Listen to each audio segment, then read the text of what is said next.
Alright, so andito na naman tayo. Okay, last na itong i-discuss natin about dito sa adjusting entry.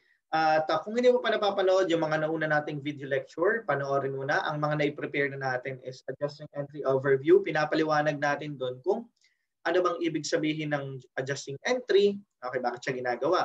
And then ikalawa, okay, yung accrual, o yung accrued income and accrued expense. Na-discuss na natin ang prepayments or prepaid expenses at saka adjusting for deferred revenue or unearned revenue. So, ang pag-uusapan naman natin dito sa portion na to ay ang bad debts. At kung ano yan, malalaman natin dito sa portion na to. Okay? So, sige, simulan na natin. Yan. So, okay na tayo dito sa mga ito. Kuha na natin yan, di ba? So, dalawa na lang. At ang pag-uusapan natin ngayon ay itong bad debts. Okay? Ano bang ibig sabihin itong bad debts na sinasabing ito? Okay? Sabi nga natin, di ba? Itong bad debts, di ba ikaw ay may mga accounts receivable, pautang, di ba? Or collectibles. Yan. Darating talaga ang panahon, okay, or ang time, na hindi lahat ng mga pautang mo ay makokolekta mo. Meron diyang mga portion or amount or mga customer na posibleng hindi talaga makabayad. Yan. Okay? At yun ay kailangan, okay, kailangan nating providean ng allowance or kailangan nating mag-record or mag-recognize ng bad debts. Kaya nga tinawag na bad debts. Okay? Siya ay masamang pautang. Okay? Masamang pautang in the sense that, 'di ba? Possible na hindi mo makolekt. Okay? Kasi tatandaan mo ang accounts receivable, convertible into cash ito eh. 'Di ba? Kapag may portion diyan na hindi mo may portion diyan na nagda-doubt ka na hindi mo i-convert into cash, okay? Bad debts ang tawag doon. And at the same time, ang other nga na tawag sa kanya ay doubtful accounts na pinaiksing doubtful accounts receivable. 'Di ba? Ibig sabihin nun, doubtful daw na makolekta mo ito. Okay? At kapag ganun, na sigurado ka, okay, na hindi ka talaga makakakolekta, kailangan mong i-reduce ang total amount ng accounts receivable mo sa tinatawag na net realizable value. Okay, NRV, net realizable value. Sa madaling salita, ang ibig sabihin ng net realizable value nito ay kung magkano mo nilang dapat siya makokolekta or kailangan mag-appear siya, okay, sa ating financial statements na kung magkano mo na lang siya makokolekta. Showing na nag-provide ka ng allowance, okay, for that accounts receivable. Yan. Okay, kasi nga, meron tayong tinatawag na conservatism pagdating sa accounting. Diba? So dito, as much as possible, ang a-appear dapat sa record natin ay yung mga value na realizable or recoverable. Yan. Okay, kaya nga, if meron talaga, ina-assess natin, okay, na for example, may pautang ka na 100,000. Okay, receivable. 10,000 dyan, okay, ay nagda-doubt ka na makakolekta. Okay, that's why you have to provide an allowance, okay, of 10,000 pesos to appear that the net realizable value of the accounts receivable ay 90,000. At ipapakita mo yan sa financial statements kung paano ka nag-arrive sa 90,000. Okay? So, ito yung concept ng bad debts or doubtful accounts. Okay? So, tingnan natin yung detalye. Yan. So, sabi dito, aside nga ang tawag sa kanya ay bad debts expense or bad debts or doubtful accounts expense, okay, tinatawag din siyang impairment loss. Okay, sa higher accounting, may encounter mo to. Okay, impairment na impair. Bakit? Kasi nga, okay, yung naka-record sa'yo, sa libro mo, sa book of accounts, okay, ay mas mataas kaysa sa recoverable amount. Ang ibig kong sabihin, okay, ang nakalibro sa'yo for an instance nga ay 100,000. Pero in reality, nagda-doubt ka na may makolekta ka doon na 10,000. Kaya dapat 90,000 lang ang recoverable amount mo. So ang nakalibro sa'yo 100. Ang recoverable amount 90,000. Okay? Anong diferensya? 10,000. Itong 10,000 na to tinatawag na impairment loss o mas common na tawagin siyang bad debts or bad debts expense at saka doubtful accounts. Okay? Yan. Yan ang concept ng bad debts. Ngayon, madali lang ang entry nito eh. Madali lang ang pro forma entry nito. Okay? You just debit bad debts expense. Okay? Or ang ginagamit nung iba ay doubtful accounts expense nga. Doubtful account expense. Okay? Ganyan. Wala namang kaso as long as kung ano yung nasa chart of accounts na ginagamit. Just be consistent. Okay? And then, ang ginagamit natin dito, allowance method. Mamaya, ipapaliwanag natin yung difference ng mga method na yan. But by default, ang ginagamit muna natin dito, allowance method. So, we provide allowance, okay, for bad debts, or kung ginamit ay doubtful accounts, allowance for doubtful accounts. Yan, credit. Itong bad debts expense or doubtful accounts expense, makikita mo yan sa income statement, di ba? Kay income statement account, nominal account yan. While allowance for bad debts, tinatawag natin to class na contra asset account. At pag sinabi mong contra asset account, ibig sabihin, ibinabawas mo siya sa asset. Kaya nga, kumokontra. Okay? Doon sa asset. At anong asset ang particular na kinokontra nito? Eh di yung accounts receivable. Yan. Kaya nga makikita mo, pag pinresent siya sa financial statements, assuming, okay, ang AR ay 100,000. Ganyan ha. Okay, makikita mo yung allowance for bad debts. So less, okay, allowance for bad debts. So kung doubtful accounts naman, doubtful accounts ang gamitin mo. Okay, magkano? Yun na-compute natin kanina, 10,000. So, anong tawag dito sa natirang 90,000 na to? Okay, that is the net realizable value or NRV na makikita mo. Okay, ganyan mo siya ipine-present sa balance sheet. Okay, and then of course, yung bad debts expense makikita mo naman sa income statement. Okay, so ang pro forma entry lang talaga ganito, hindi naman nababago pag magpo-provide ka ng allowance for bad debts. Ang nagiging problema na lang dito, okay, siyempre delete muna natin itong ang naging oops, clear all drawings. Wait lang.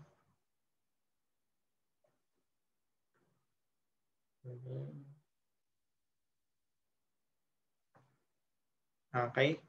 Ang nagiging problema lang dito, okay, ay kung paano mag-compute. Natin to ha. Kung paano mag-compute ng bad debts expense at saka yung allowance for bad debts. Okay, kasi ito ang mga nagiging common error ng mga estudyante. Okay, kasi nga nakadepende din siya sa way ng pagde-determine ng pag-compute. Okay, so ipakita natin kung paano ba kino-compute ang bad debts. Tatandaan mo, ang bad debts or doubtful accounts ay based on estimate or accounting estimate siya. Okay, ine-estimate yan based on the historical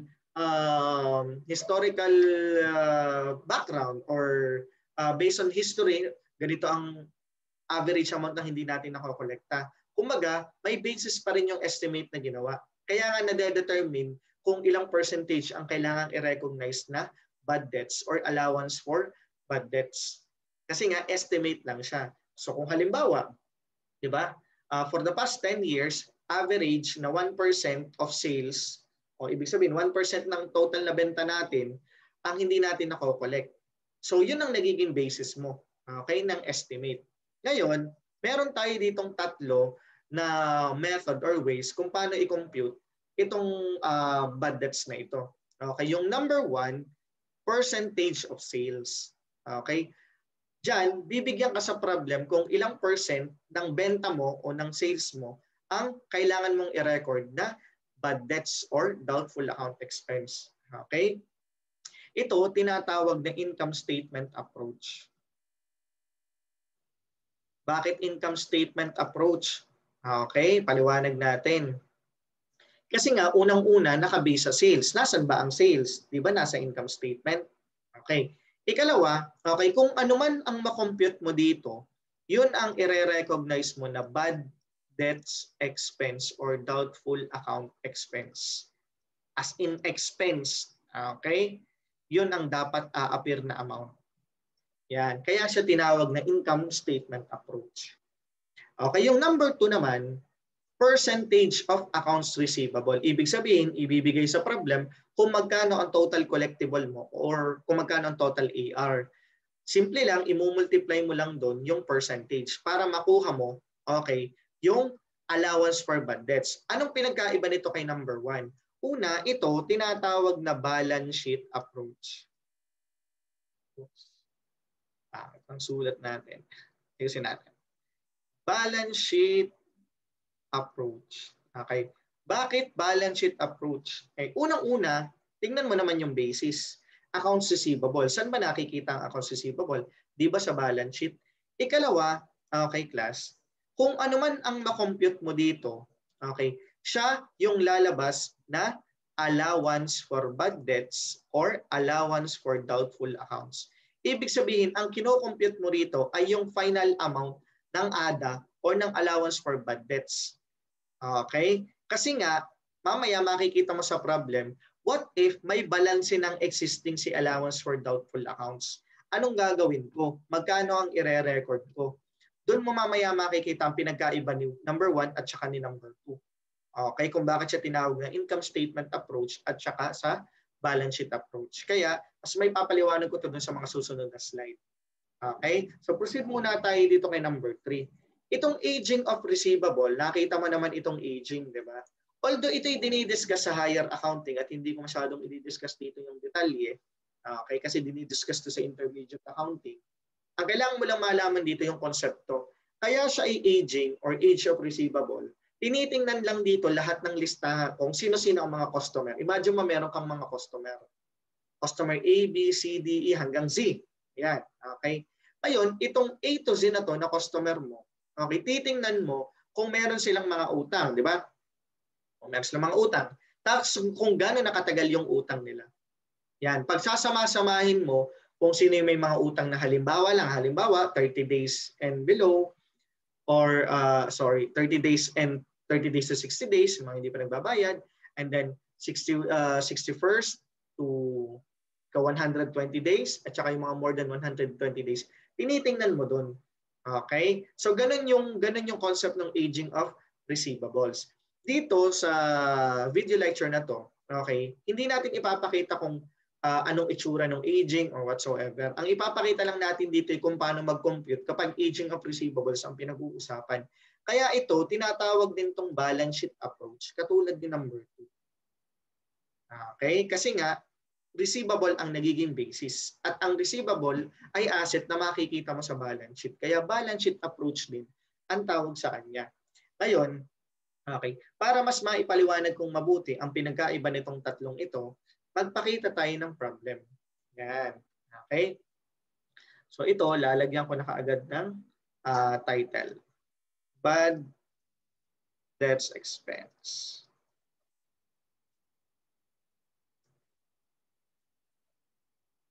Okay. By the way, pronunciation dito, bad debts. Silent B, hindi bad debts. Okay. So ito naman, allowance. Or bad debts. Yan, isiin na natin for discussion purposes. Okay. Dito sa problem na ibinigay sa illustration, the following selected accounts appear in the preliminary trial balance as of December 31, 2021. Ang binigay sa iyo, total amount of sales, total amount of accounts receivable, at saka may existing na daw na allowance for bad debts na 5,000. Kaya nga, okay, dahil yan ay credit, ilagay na natin dito. May balance na siya. Okay, dyan lang muna yan.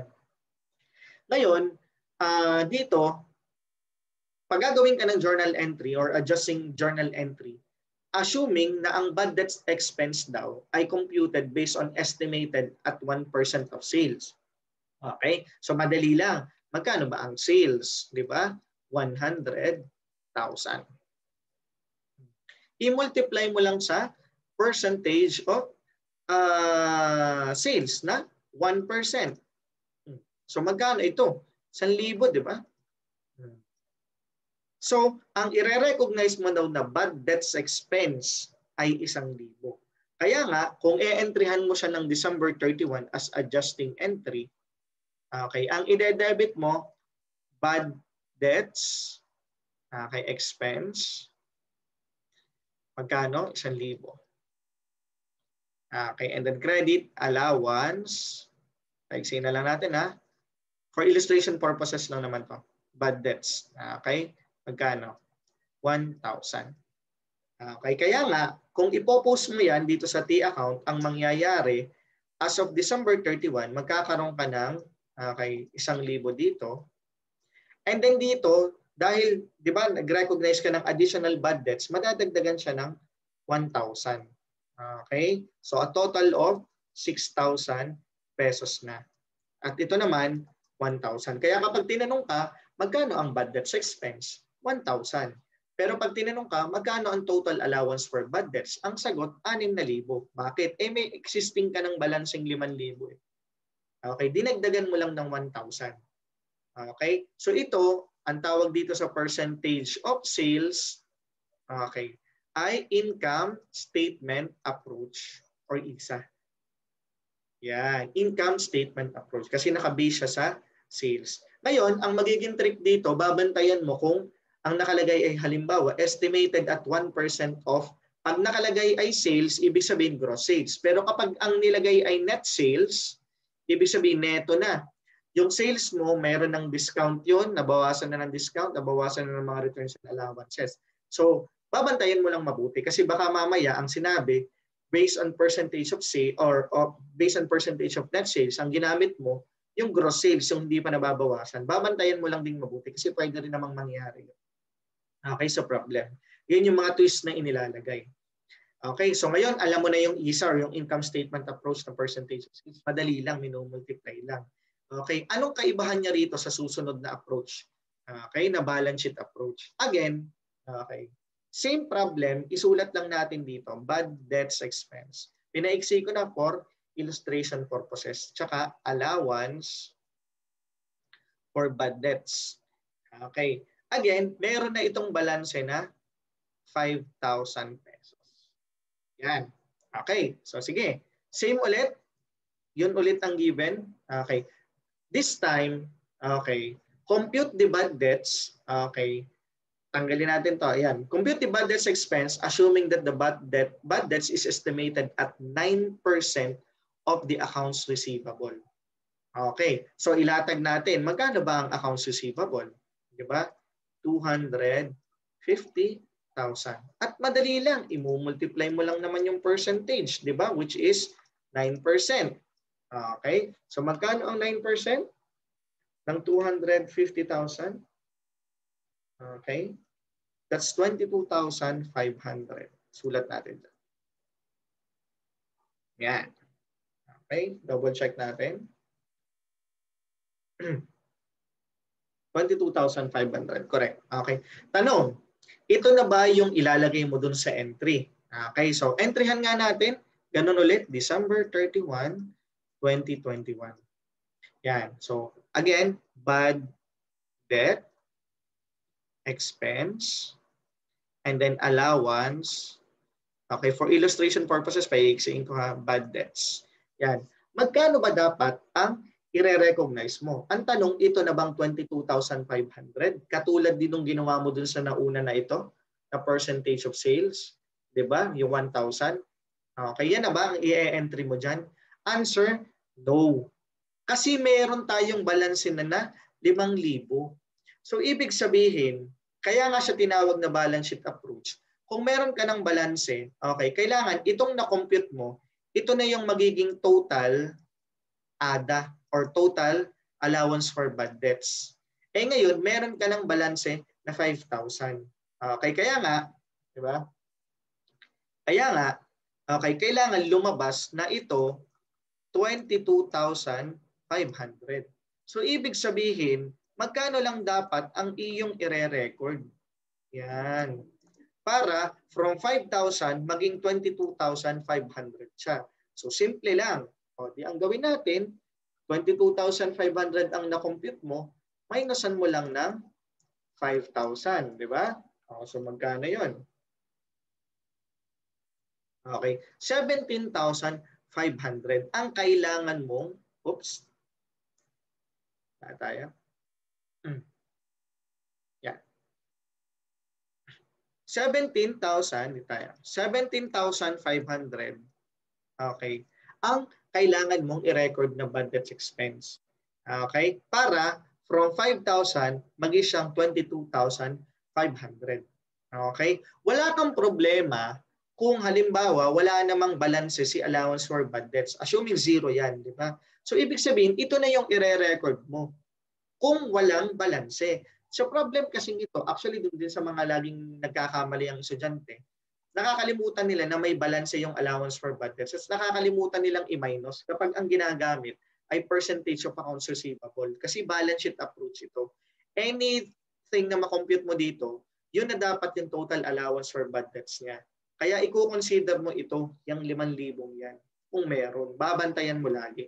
So dito, pag i-entryhan na natin, ang ilalagay natin, 17,500 lang. Okay? At ipakita natin kung anong mangyayari dyan. Di ba? Oops, mura. 5,000 to, di ba? Existing balance. Ang target mo maging 22,500 siya. Di ba? Based dito sa computation natin. So, debit bad debts nung December 31, magkano daw? 17,500. Okay, and then, yan, check natin. And then, credit allowance for bad debts, 17,500. So, 5,000 plus 17,500, okay, that's 22,500. Yan. Okay, kaya nga, di ba, yung na-compute natin na to na percentage of AR, ito na yun. Yan. Ngayon, kung wala tong existing na to, okay, at zero yan, ay di ang i-entry mo, 22,500. Ngayon, nagkataon na may balanse, kailangan mong i-consider yung balanse. Yan, okay? Kaya nakita mo na ang pinagkaiba, di ba? Nung percentage of sales at saka percentage of AR. Kaya nga ito tinawag na income statement approach or ISA at ito naman ay balance sheet approach or BSA.